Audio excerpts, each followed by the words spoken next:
¿Qué tal, amigos? Bueno, estamos muy contentos en Periodista Digital porque cada vez que un periodista decide contar su trayectoria profesional, para nosotros es un festín. Y apenas recibimos el libro de Mariano Guindal, Un hombre con buena suerte, editado por Península, le pedimos por favor a la editorial que nos lo trajera, porque teníamos muchísimas ganas de recorrer la trayectoria de un periodista económico que pasó desde el teletipo con campanilla hasta la revolución digital. Lo ha vivido todo en periodismo, ha sido discípulo de grandes periodistas del siglo XX y tiene tanto para contar. Lo cuenta aquí, nos lo va a contar a nosotros y sobre todo también estamos de celebración porque el mes pasado fue premiado por el primer premio en periodismo económico Carlos Humanes. Y te damos, Mariano Guindal, la enhorabuena. Sí, sabes lo importante que es recibir un premio de tus compañeros que lleva el nombre de un entrañable colega y amigo. Exactamente. Ya muerto, de cáncer. Entonces, supera, o sea, trasciende lo que es un premio. A mí me gustaría que cuentes un poco, brevemente, tus orígenes han sido muy duros. O sea, tú vienes de una familia pobre, huérfano de padre muy pronto, una madre con 30 y pocos años que se queda a cargo de 3 hijos sin oficio ni beneficio, y tú vas pasando de internados, orfanatos, y cuentas cómo, y la verdad que el lector no puede dejar de acompañarte en lo duro que tiene que haber sido esos años para ti. Tú no estabas destinado, viniendo de donde venías, a una carrera universitaria, ni siquiera, yo me atrevo a decir, gracias si sabías leer y escribir, ¿verdad?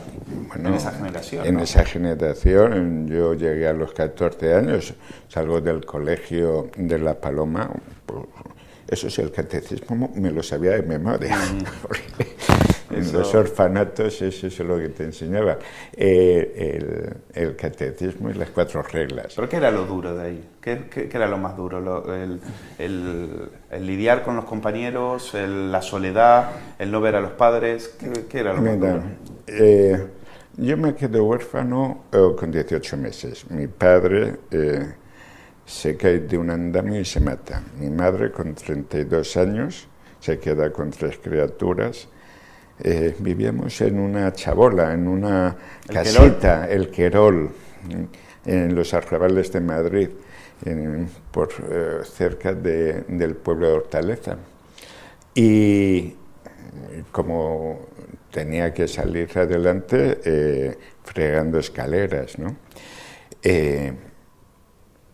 Y eso nos decide llevarnos a colegios internos públicos, a orfanatos, para la gente que no, para librarnos de la ley de la calle. Porque si te quedas en la calle, la posibilidad que te malogres son muchas. Entonces, allí ¿Tú eras consciente de eso de niño o lo viste ya después, ya de adulto? No, lo vi más de adulto, cuando fui creciendo yo. El libro en el fondo, me fui dando cuenta, según lo escribía, es la historia de España. Totalmente. España es un país en los años 50 Totalmente. Muy pobre, muy pobre. ¿Y por qué? ¿Dónde está el milagro económico español? De nuestros padres. En esa generación. De la generación silenciosa. En esa generación. Fíjate, yo recuerdo a mi madre en casa decir, cuidado, silencio, las paredes oyen. Era la época habíamos salido de la posguerra, es gente que hace mucho esfuerzo, ese es el milagro. Tu madre venía de familia de perdedores de la guerra. Sí. Era pobre en un pueblo de Guadalajara, que pareja, no podía ser otra cosa que rojos, ¿no? Eran pobres y ricos, eso fue la guerra civil, ¿no? Y a mi padre, a mi abuelo, la admiración por mi abuelo Ignacio, que es un pastor de ovejas. Pastor de ovejas. Y siempre me decía, Marianito, la inteligencia es la bondad, es la máxima expresión de la inteligencia, ser buena persona. Los pastores, en aquella generación, los valores estaban muy presentes, el respeto a los mayores. Es decir, no habían pasado por las aulas, pero esos valores... Eso se con eso transmitía. no se jugaba. Esa es la cultura y la historia. Esa es una pregunta que yo me hago, la otra vez lo estaba discutiendo en casa. ¿Cómo puede ser que con tanta educación pública, es decir, aquella generación que no tuvo nada de eso, había valores y los defendía, es decir, por ejemplo, la pulcritud, la elegancia, o sea, pobres pero honrados, lo decían en tu casa, siempre. Lo decían en tu casa, pobres pero honrados, que vayan bien vestidos, limpios, que vayan limpios, eso, incluso en las clases humildes, era un deber. Y parece que las generaciones que vinieron después, eso fue a menos.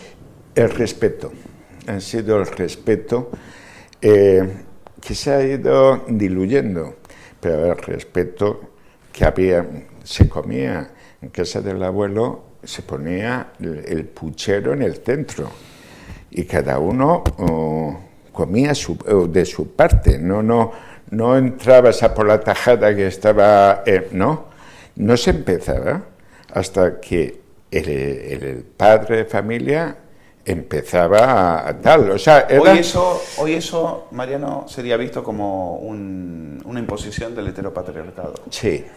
Sería visto. Me parece tremendo. ¿No te parece demasiado? Me parece un error brutal, porque el respeto a los mayores. Por eso, Luis, yo me gustaría que este libro fuera un homenaje a esa generación. Lo es. Es a mi madre. Por eso quise empezar por aquí. A las madres.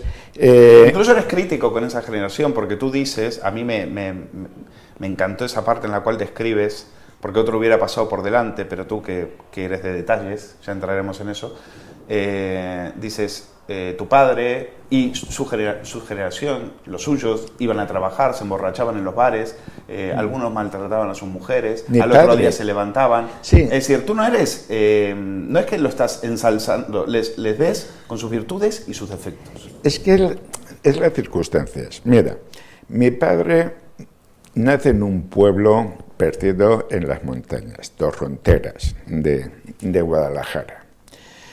A los 16 años los movilizan y los llevan a la guerra, que le llaman la Brigada del Biberón, al frente del Ebro.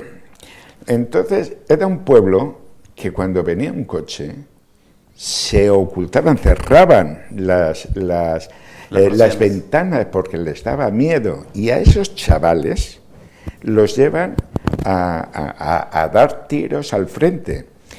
Entonces mi padre contaba a mi madre me lo contaba a mí, que sus colegas, sus compañeros del pueblo, con el mosquetón se agazapaban en un olmo esperando que el enemigo les rematase.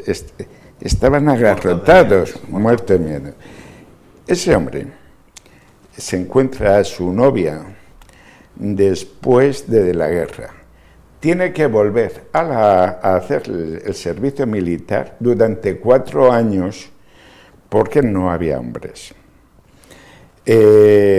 Y era el perdedor, o sea, eran los perdedores con la carga que eso suponía en aquellos años. No va a un campo de concentración, va al ejército porque su hermano conocía a un falangista y medio le enchufan. Conoce a su antigua novia del pueblo, a María. Compran con los ahorrillos un terreno en los arrabales. Los compañeros del Tajo les ayudan a hacer una casita baja, con un pozo, y se iban a trabajar a las 6 de la mañana, no había transporte, iban a ventas a hacer los accesos a las plazas de ventas, trabajaban de sol a sol, y cuando recibían el sobre, los sábados, se iban a emborrachar, a olvidarse. Ese hombre de guerra, servicio militar, chabolas, mujer, hijos, nada, se crea una dinámica. Las mujeres iban a buscarles a las tabernas y entonces ellos se crecían, se creaba una dinámica y es ahí donde viene el maltrato. Mi hermana María José siempre decía que juró que nunca buscaría a un hombre en una taberna. Lo cuentas aquí. Tú veías que tus años de juventud los estabas malgastando, que tú ya... ¿Cuándo te pica lo del periodismo? No, lo del periodismo cuando estoy en el orfanato. A un profesor se le ocurrió hacer un periódico, un mural de esos que se ponía. Pidió que hiciéramos una redacción. Yo escribí una redacción, yo no escribía muy bien y además tenía una letra fatal. Pero me encantaba dar noticias, eso de indagar y claro, la curiosidad. Lo que tiene que tener tenía olfato. Todo periodista. ¿Qué es un periodista, Luis? Una nariz pegada a una cara. Entonces yo olía y eso era lo más leído. O sea, la gente en el fondo no quiere una redacción sobre los prados verdes de Santander, sino que este profesor al otro le ha castigado, porque entonces no estaban bofetones, o sea, cuando los castigos eran físicos. Exacto. y no suaves. ¿Y te vas a estudiar periodismo dónde? Los falangistas y el Opus Dei, ya en el tardofranquismo, inauguran el periodismo como carrera universitaria. Se termina la escuela, que estaba la oficial y la de la Iglesia, y empieza como una carrera en la Universidad Complutense. Bueno, aquello no había ni planes de estudios, ni profesores, era una pelea por el control ideológico. Se pensaban que si controlaban a los periodistas, iban a controlar la información, lo cual era una tontería, porque los periodistas éramos todos antisistema. Da la sensación que en la universidad los comunistas campaban a sus anchas, incluso en el tardofranquismo. Absolutamente. O sea, la oposición a Franco era el partido. Había un partido que era el Partido Comunista. ¿Y eso se toleraba en la universidad? No. Se perseguía, te metían en la cárcel, era clandestino, pero estaban allí.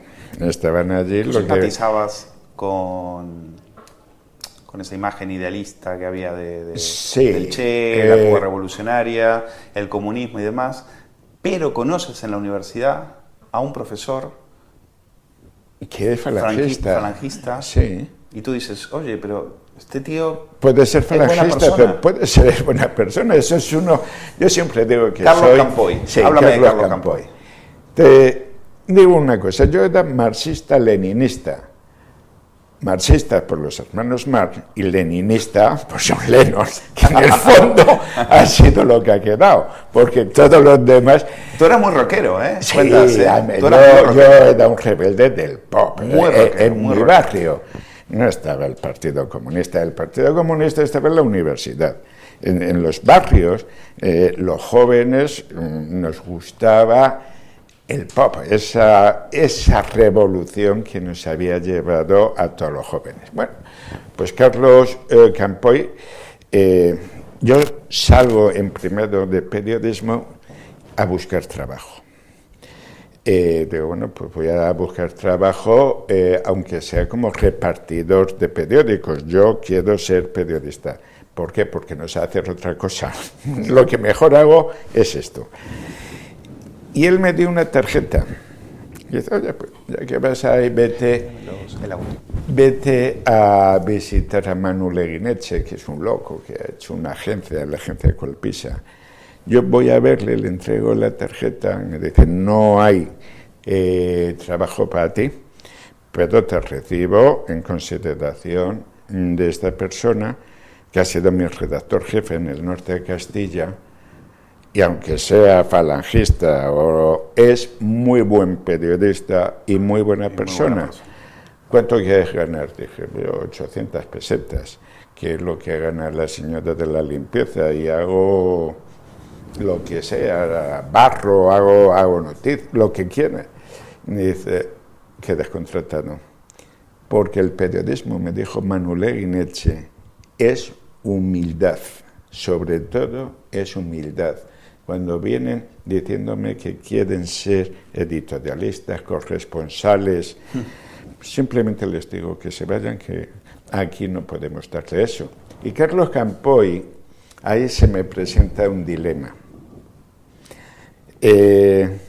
Toda la facultad se vuelve contra él.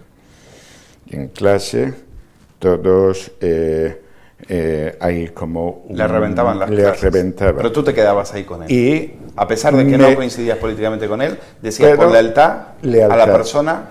Era lealtad ideológica o lealtad a la persona. Y me quedo en clase yo solo con él y Paloma Áviles, otra persona que nos habíamos hecho amigos de él, y estaba toda la clase esperando la salida. Había que bajar por unas escaleras, nos hicieron el paseillo. ¿Cómo decirles que yo no era falangista, sino simplemente soy amigo de mis amigos? Es un dilema. Es muy diferente. En España es difícil explicar a la gente que uno puede ser amigo de la persona más allá de sus ideas, ¿no? Bueno, vamos a hablar de... Tú entras en Colpisa y te encuentras con algunas personas que han marcado tu trayectoria. La primera, Manu Leguineche. Pero de Leguineche te voy a preguntar luego. Quiero primero que hables de Fermín Cebolla y de Paco Umbral. Paco Umbral te dijo... él escribía ahí en Colpisa y te dice, tienes que crear tu propio personaje, haz como yo, que soy un snob. Sí, porque... ¿Hiciste caso? Sí, claro.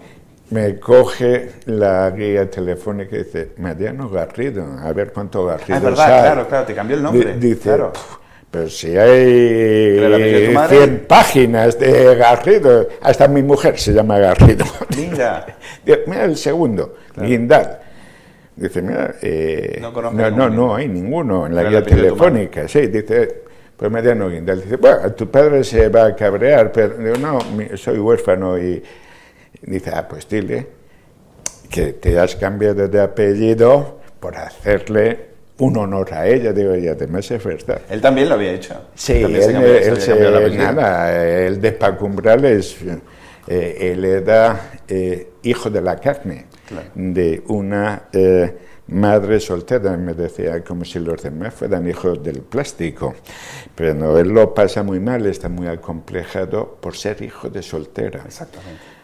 Eso en Valladolid, que le llamábamos Fachadolid, porque era una provincia donde la falange y el régimen estaban muy instalados. Ser en aquellos años, los años 40, hijos de soltera, tela, ¿eh? O sea, esta era la secretaria de un notario andaluz. La deja embarazada, se tiene que ir al pueblo a esconderle. ¿Estás de acuerdo con lo que te dice Campoy de que después cuando a toro pasado, ya con 2 años, Campoy te dice, vas a ver que se le va a reconocer al franquismo que fue la revolución de las clases medias? ¿Estás de acuerdo con eso? Eso, sí, vamos a ver. El franquismo está 40 años en el poder, 40 años. Yo me acuerdo de los 25 años de paz. España era muy pobre. En el 59 viene el plan de estabilización, luego los planes de desarrollo, y España pasa de la pobreza a ser uno de los países industriales.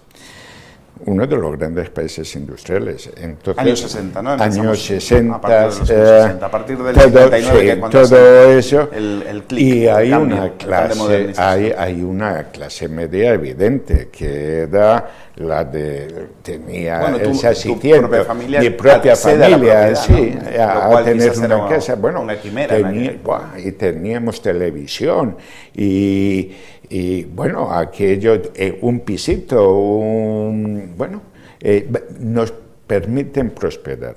No había libertad. Y era un país con grandes desigualdades, pero donde se progresa. Entonces, con la transición, la figura de Franco mató a mucha gente y de alguna manera endemoniado, ¿no? O sea, pero luego hay fenómenos como Vox, que da la gran sorpresa en Andalucía. Pero Andalucía no era siempre de izquierdas, Andalucía no era anarquista, Andalucía no llevaba 36 años votando al PSOE.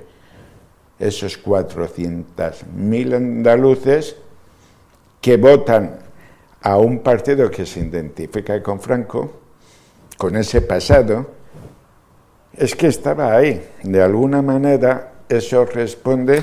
¿No es también una reacción a tanta propaganda, a tanta manipulación informativa? Es decir, ¿no crees que no es que hayan salido franquistas de la catacumba, sino que es directamente la gente harta reacción de la propaganda? Es como... Todos los días, llevamos 3 meses todos los días con Franco en los telediarios. Exacto.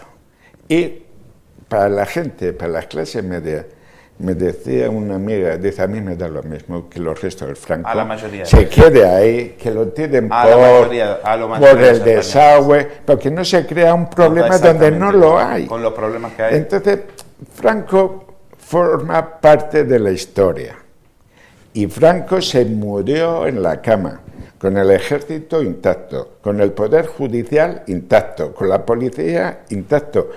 La izquierda no rompimos con la tradición franquista, hubo una ruptura pactada. Por eso se debe el apoyo que tiene Franco. Franco, cuando se muere, las colas para ir a ver al muerto eran impresionantes, precisamente por esa clase media que de alguna manera se fueron creando. De verdad que sin libertad y con todos los problemas que damos, pero la gente, sobre todo la gente del barrio, el pueblo, es muy pragmático. Siempre en el Querol se decía que se pensaba con la tripa. Mariano, ¿y tu generación, que erais no hijos de la guerra, pero sí muy cercana a la guerra? Tú eres del 51, muy cercano, o sea, entonces, ¿tu generación es la que se da la mano?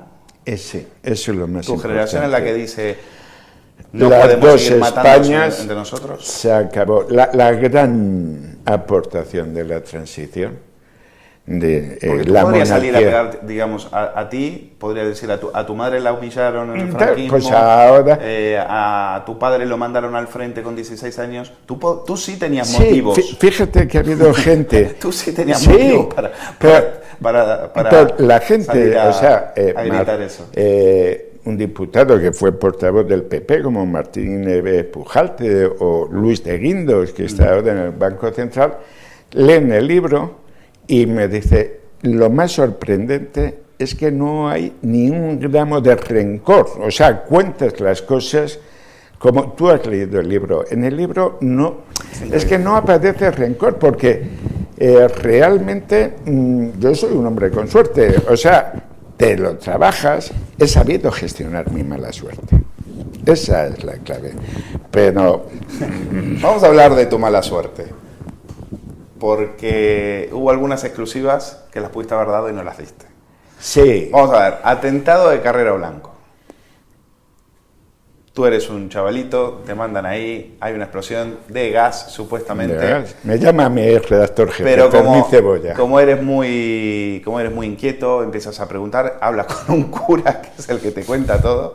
Dice, yo le acabo de hacer es fantástica la escena. La extrema unción. Y el tío te dice, y tú le dices, ¿y dónde está? ¿Y dónde está? ¿Dónde está? Y tú miras y dices, no está ahí, está arriba, está en la azotea. Vale. Vargas Llosa, cuando lee el libro, me dice, es fantástico. Dice, esa escena... Hay escenas, no, es que hay escenas que las cuentas y yo me he reído mucho. El libro... yo me he reído mucho. Y este momento, que es un poco, no es que nos estemos riendo de una situación tan trágica, pero la verdad que la escena tuya, jovencito, hablando con un cura y tal, entonces llamas a Fermín Cebolla y Fermín Cebolla cree que estás loco. No, que me he tomado 2 cervezas y que estaba... o sea, no es una explosión de gas, no.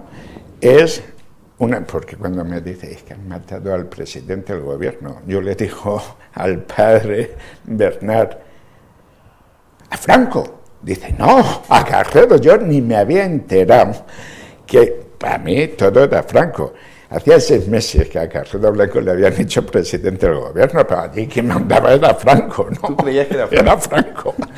Y cuando le digo a Fermín que no es una explosión de gas, que había sido una bomba, que el coche había volado, que había dado en la azotea, que había entrado, que le habían dado la extremaunción, que había sido esta, dice, bueno, vete a las Salesas, que estaban el juicio del 1001, juzgando a Marcelino Camacho y a los 10 de Carabanchel por el gran delito, gran crimen de haber creado un sindicato, que era Comisiones Obreras. Ese día no se supo lo de Carrero Blanco hasta las 6 de la tarde. Hasta las 6 de la tarde.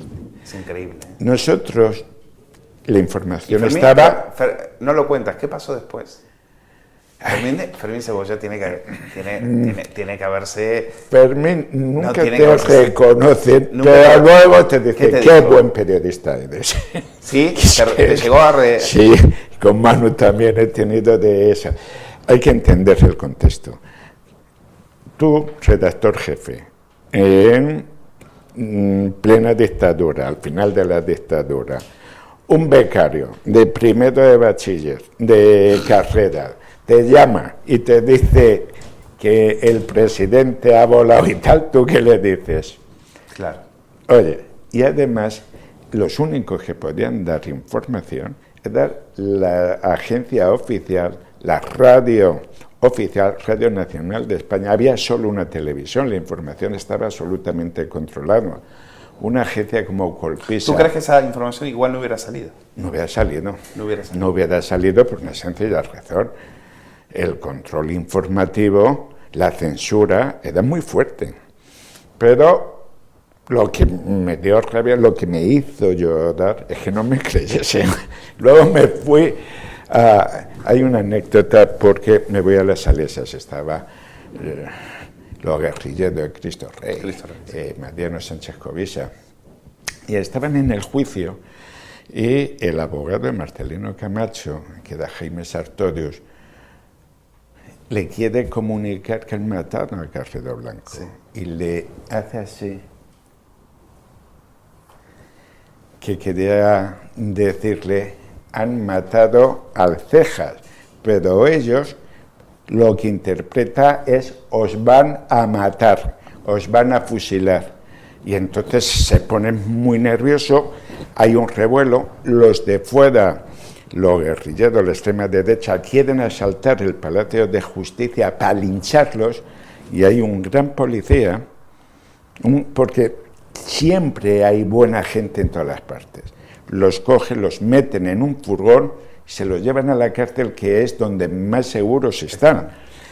Y el policía no deja, o sea, impide el linchamiento.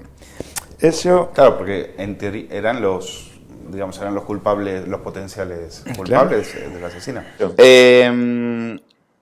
Otra exclusiva que se te escurrió, esta es más comprensible. Estás ahí haciendo guardia en el Hospital La Paz, esperando, sí, mientras con Franco agonizando, todos están esperando a ver quién se lleva la gran exclusiva. Y estaba Mariano González, que era de Europa Press. Y Mariano González te dice, ven, vamos a tomar algo, Sí, vamos a tomar un poco de aire. Es que Mariano es muy religioso. Sí. Y nosotros, el de la agencia F, que era un gallego de las... Vamos a invocar a las meigas, ¿eh? Sí. El espíritu del vaso. Jugaban a la huilla, ¿no? Sí, a la huilla. Allí en el Salón de Actos de la Paz. Estábamos... Nuestras fuentes eran los espíritus. Espíritu del vaso cuando se va a morir. La fuente de F eran los espíritus. No, pero es que llevábamos 3, 4 meses esperando a que se muriese. Y ya los que tenían... Porque al principio iban los importantes, los directores, los famosetes.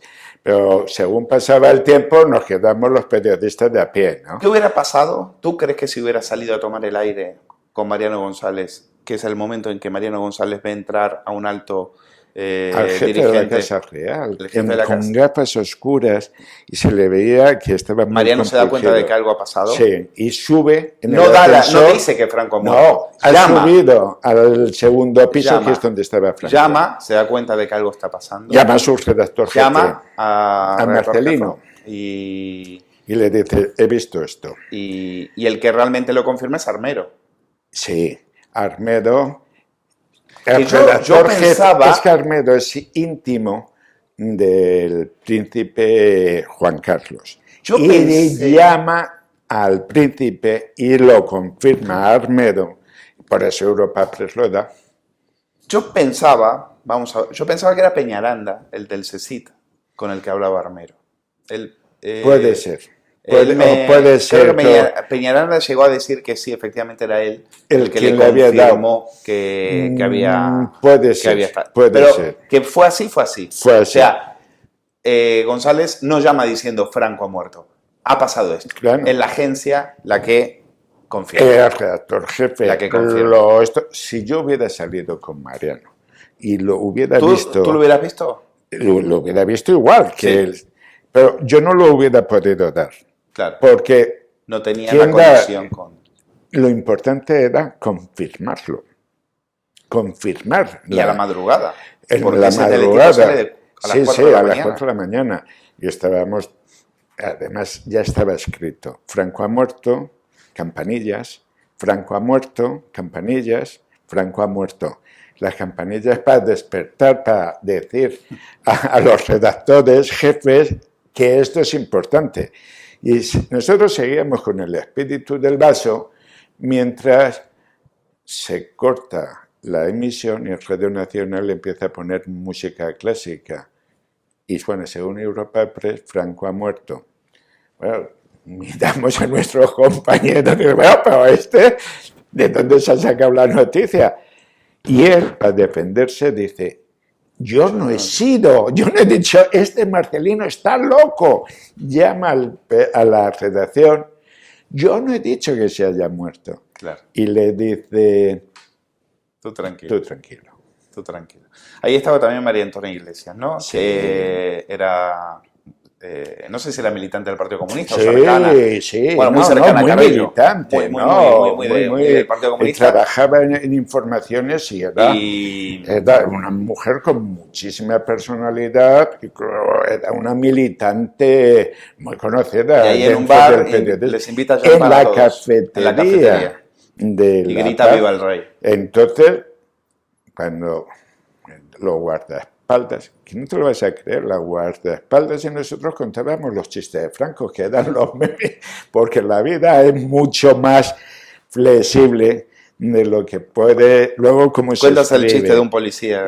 Sí, de por qué han hecho 2 agujeros en la lápida de Franco, para que salgan los gusanos a vomitar. A mí eso Y lo contó un policía. de un policía, fíjate lo que... Entonces, María Antonia pide una botella de champán, que la acaba, vamos, antes era champán tono, y dice, no, ponga vasos, copas, a estos 7 me ponen una copa, digo, bueno, vamos a salir... ¿Con quién tenías buena relación en ese momento? ¿Quiénes eran tus...? También trabajaste Pepe Neto ¿no es de tu quinta o es un poco más mayor? No, tiene unos años más que yo, pero 6, 7 años. Pero es el que te da un consejo muy importante y es el que te dice, fíjate en los detalles. Él hacía la crónica política en Colpisa. Y entonces me mandaban a un sitio, no, Utrera Molina ha dicho que no quiero saber, eso ya viene por la agencia EFE. ¿Qué lleva? La camisa es de azul o blanca. ¿Qué más te da? Sí me da. Llevaba el signo de las flechas y el yugo o no. Entonces, los detalles. Eso era muy del nuevo periodismo, sí, si te pones a pensar. Él estaba haciendo nuevo periodismo, él arrancaba las crónicas con un detalle. Con detalle, porque en la dictadura, cuando hay mucha censura, decir que el ministro del movimiento estaba cambiando de camisa era muy arriesgado. Muy arriesgado. Entonces, los falangistas iban con la camisa vieja, la camisa azul. Si llevabas un azul muy ligero o blanco o no llevabas el signo sin decir que estaba girando, lo estabas diciendo.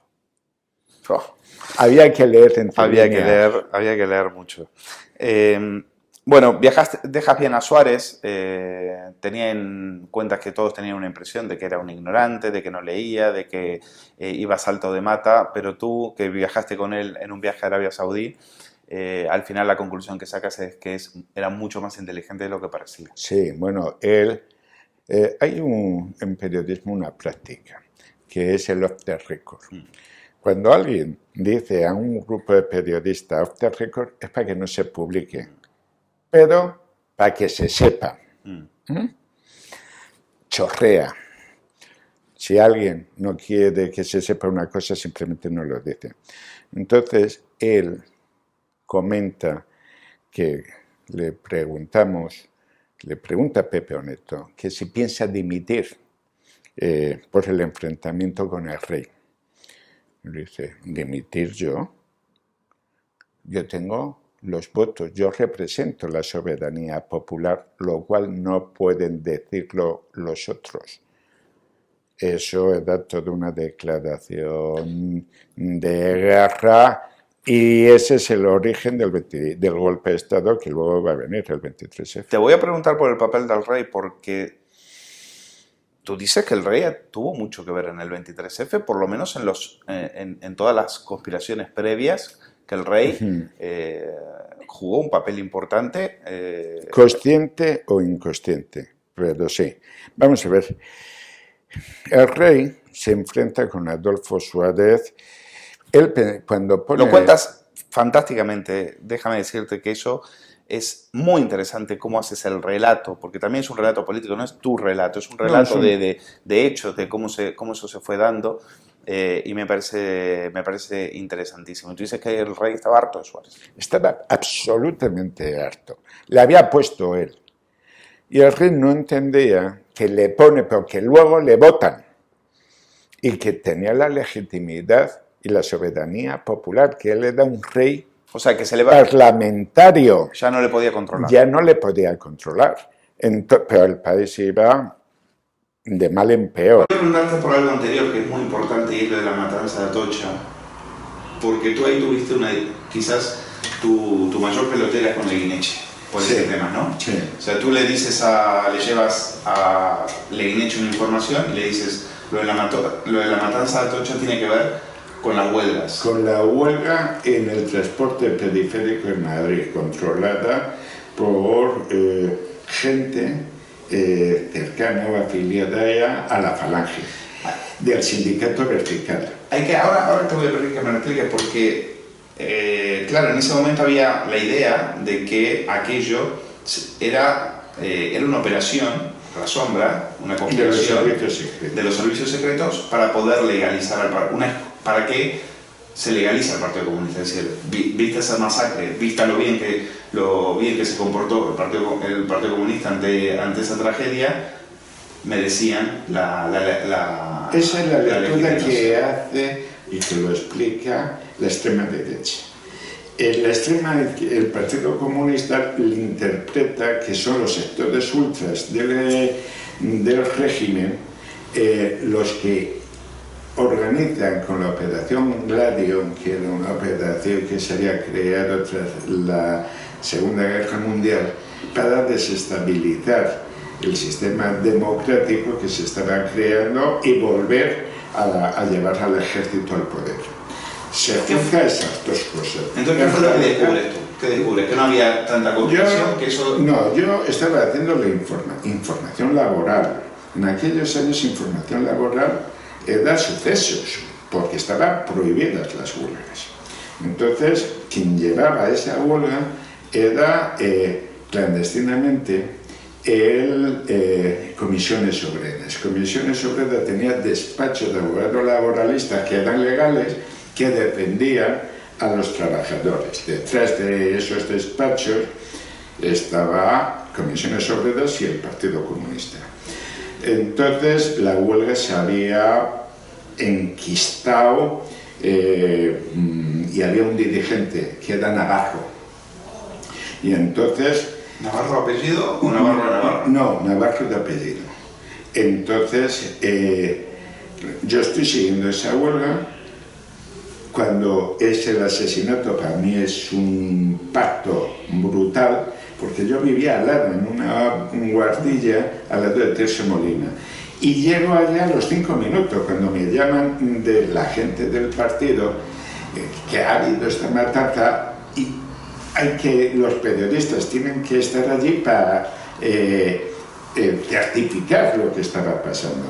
Yo llego, el olor a pólvora, a sangre, son la gente, son amigos tuyos, son la gente que tú creías. Entonces les abrazas, lloras y me lo explican. Lo escribo, mando la crónica y los asesinos preguntaban por Navarro, por el dirigente sindical.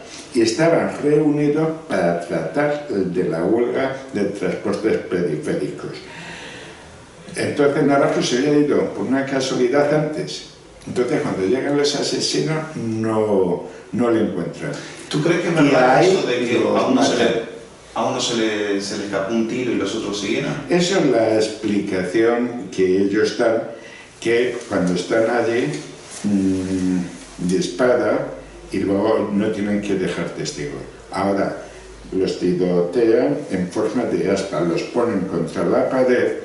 Claro, eso ya son, no es que haya un tiroteo al azar, iban a matar. Y ahí podría haber estado Manuela Carmena también. Sí, exacto, porque el abogado del despacho eran Comisiones Obreras. Entonces, yo creo que entre los asesinos iban lo que luego se llamó la Internacional Negra, ese glario que lo formaban movimientos que luego en Italia vuelven a estar, se mezclan entre el sindicatos y gente que aprovecha para no dar un escarmiento, sino para asesinar. Bueno, y Leguineche. Y yo llevo ese caso. Leguineche te dice que no. Leguineche estaba con Oriana. Con Oriana Fallaci. Y Oriana dice que sí. Sí, oye, lo que dice el chaval tiene sentido. Y Manu dice, sí, tiene sentido, pero no, muy arriesgado. Entonces lo lee, hace una pelota y lo encesta en la papelera. Se da con Oriana, con César Alonso Ríos, con los periodistas cercanos al PC que estaban allí. Todos decían que era una conspiración para llevar al ejército al poder. Yo me voy a la papelera, saco mi crónica, llorando, lo meto en el cajón y pasa un mes. Y cuando pasa un mes, dicen que los asesinos estaban relacionados con el sindicato de actividad del transporte, del sindicato vertical, y que eran con motivo de la huelga salvaje del transporte periférico. Todos los nombres que yo había dado eran los detenidos, pero un mes antes. Y se lo pongo a mi director encima de la mesa. Mi director, mi amigo, y de alguna manera mi padre, porque yo era el hijo que Manu nunca tuvo y Manu era el padre que se me murió. A un director hacerle eso, eso era, se puso rojo. Yo creo se enfureció con él y conmigo, con los dos. Yo creo que ahí estuvo a punto de echarme de la... Luego me llamó, me pidió perdón. Y dice, pero no entiendes que si nosotros damos esta información diciendo que el sindicato vertical era quien había organizado un asesinato, una matanza, nos cierra la agencia. Una cosa es que lo diga la policía, otra cosa es que lo digamos nosotros antes. Nos hubieran cerrado, nos hubieran volado a nosotros la agencia, si con todos nosotros. Si ustedes no hubiesen sido una agencia, y suponte que eso hubiera sido cambio 16. No lo hubiera publicado. Tampoco. No, hombre, vamos a ver, la censura en aquellos años era... El franquismo se terminaba, pero la democracia no terminaba de abrirse. Año 77. Claro, es estábamos, Franco se había muerto, Suárez había primero había sido Arias Navarro, que habían continuado en el franquismo. Luego va un Suárez muy débil, muy condicionado por el ejército y por su pasado, con lo cual aquello era difícil. Parecía que iba a salir. Al final acabó saliendo. Otro periodista importante de tu generación, José Antonio Novaes. Bueno, corresponsal de Le Monde. Sabes que estuvimos con Miguel Ángel Aguilar y también habla mucho de Novaes. Por una sencilla razón. En España, durante el franquismo, no se podía leer lo que estaba pasando. Entonces ustedes iban y se lo contaban a Novaes. Claro, y Novaes lo publicaba Le Monde. Entonces, Novaes y yo coincidimos en Guadiana. Y una de las compañeras era la íntima amiga de la hija de Franco. Guadiana era una revista semanal. Una revista semanal política que lo dirigía la familia de los Camuños, que eran liberales. Entonces, con lo que nos contó Isabel Gómez Mújica, yo, Novaes, bebía mucho, terminó alcoholizado como casi toda nuestra generación. Miguel Ángel siempre me decía que el coñac era la coraza para poder resistir a aquella presión y a aquella profesión. Entonces, las mejores crónicas que yo he escrito con él era en los vapores etílicos de la noche, no escribiendo a cuatro manos. ¿Tú tenías también una botellita de polvo ahí en el cajón? Por si siempre, en las redacciones no tienen nada que ver. En el archivo era de carpetas, y en el archivo estaba siempre el coñac o la ginebra, ¿no? Y el café era... ¿Sexo en las redacciones llegaste a ver? ¿Cómo? Sexo en las redacciones. ¿Llegaste a ver? No. Éramos una generación bastante reprimida sexualmente. Fumar, todo. Tabaco. Entonces, el periodismo, la película Primera Plana, sí, lo de Billy Wilder, refleja muy bien. Se trabajaba por las noches y era bohemio, romántico, sí. Era otro tipo, un concepto de periodismo distinto. ¿Tuviste posibilidad de fichar por El País? Sí, me llama José Ángel de la Calle para hacer sucesos, que para mí el periodismo son sucesos. Cada suceso es una historia, yo soy un contador de historias. Y bueno, ya llegó, me había recomendado Paco Bor, que es quien hacía los tribunales. Cuando se lo digo a Manu, fue como lo de Willy Wilder y En Primera Plana, el director que le dice al reportero, hombre, ¿Cómo? ¿Cómo es esto? Pero no, te vas a difuminar el país, con lo que vales tú, y no fue al país seguir. ¿Te repetiste? No, por una sencilla razón, es que la oportunidad de hacer ese periodismo... Ir al país en ese momento. Te diluías. Pero era el sumo. Era el sumo, era donde quería acabar todo periodista en ese momento. O sea, todos los de información. Todos los periodistas que no tuvieran un jefe como Manu Leguineche. Claro. O sea, lo que a ti tú, sí. la clave ahí fue Leguineche, ¿no? Sí. Era... ¿Qué tenía Leguineche que aquí también Alfonso Rojo, nuestro director, también es muy admirador de Leguineche? Cada vez que conseguía había una información, se ponía cachondo. O sea, la información, la exclusiva, le producía adrenalina. O sea, era una vocación brutal. Era honesto, no era ideológico. Él, cuando escribíamos, ni izquierda ni derechas, éramos periodistas. Pero es que cuando tienes una exclusiva, es muy difícil explicarlo para alguien que no sea periodista.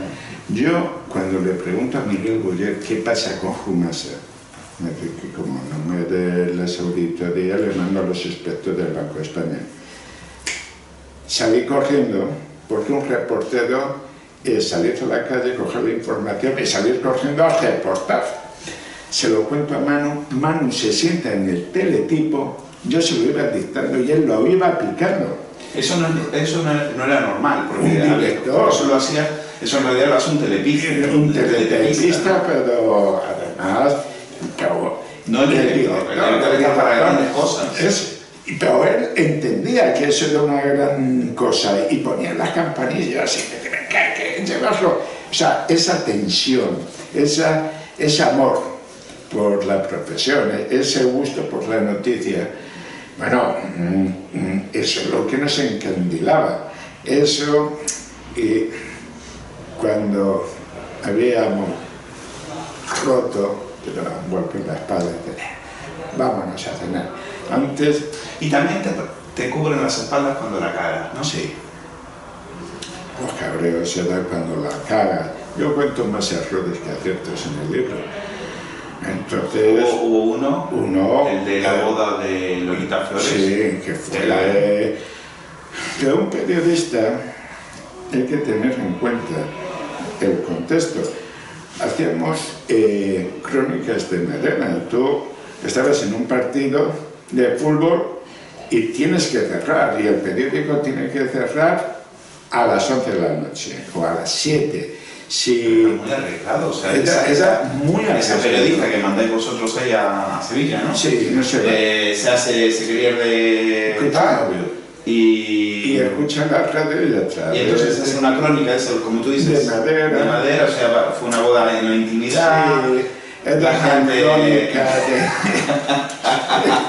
el corazón. Era la boda del siglo. Y entonces ellas habían dicho que querían una cosa muy en la intimidad, se había casado con un gigoló argentino, un chico guapo y tal, con Guillermo, y la gente se entera, desde Marbella sale un bañador en chancla, invade y Lola Flores diciendo: si me queréis irse, porque no podían llegar ahí, la novia no podía llegar ni y nosotros salimos con una crónica diciendo toda la intimidad, sé tranquilo. Ahí viste que tu cabeza rodaba por la escalera. Bueno, y ahí le dice: dice Manu, estas cosas pasan, entonces tenemos que aguantar el tirón. Y él decía: prestigio, el prestigio se alcanza con 40 años y se pierde en un minuto. ¿Dices, se fumaba marihuana en el Congreso? ¿El Partido Socialista fumaba marihuana en el Congreso? Pero salía Alfonso Guerra, o salía allí un tufillo, porque el porro, la marihuana, era un signo de rebeldía, más... Ahora es pero se fumaba marihuana en el Congreso. Fumó, sí. Increíble. Increíble. Hablaste de tu gran exclusiva de Romasa, ya la has contado 20.000 veces. Finalmente te divorcias de Leguineche y te vas a La Vanguardia, ¿no? Y ya ahí te pilla la revolución digital y tal. ¿Cuál dirías que es el periodismo el que más disfrutaste y por qué? Yo disfruto el periodismo romántico, vocacional, el que vivo con Leguineche. Vuelvo. Era como estar en la película de Willy Wilder, primera página. Es que era eso, ¿no? Era el amor por las exclusivas.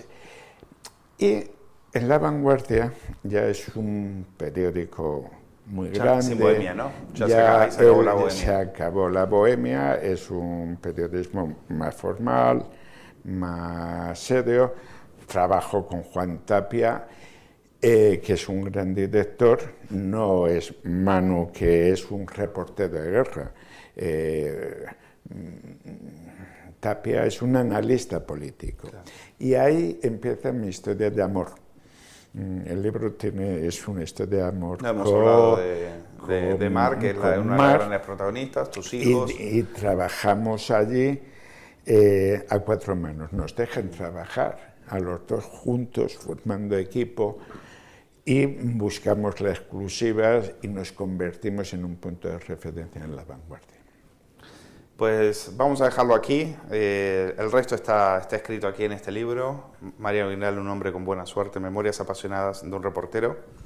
No tengo más que agradecerte, darte las gracias. Luis, gracias por todo. Muchísimas gracias. Y felicitaciones por ese premio. Gracias. Coincidirás conmigo que el periodismo es el mejor oficio del mundo, sobre todo cuando lo estás pasando mal. Y sobre todo enganchas a tu profesión para no hundirte. Sí, hay días buenos y hay días malos, pero en el periodismo, como en el fútbol, siempre hay revancha. Sí. Y eso es lo que uno le agradece. Y bueno, los que estamos enganchados a esta profesión, pues, ¿qué vamos a hacer? Seguiremos, esto lo llevas hasta la tumba.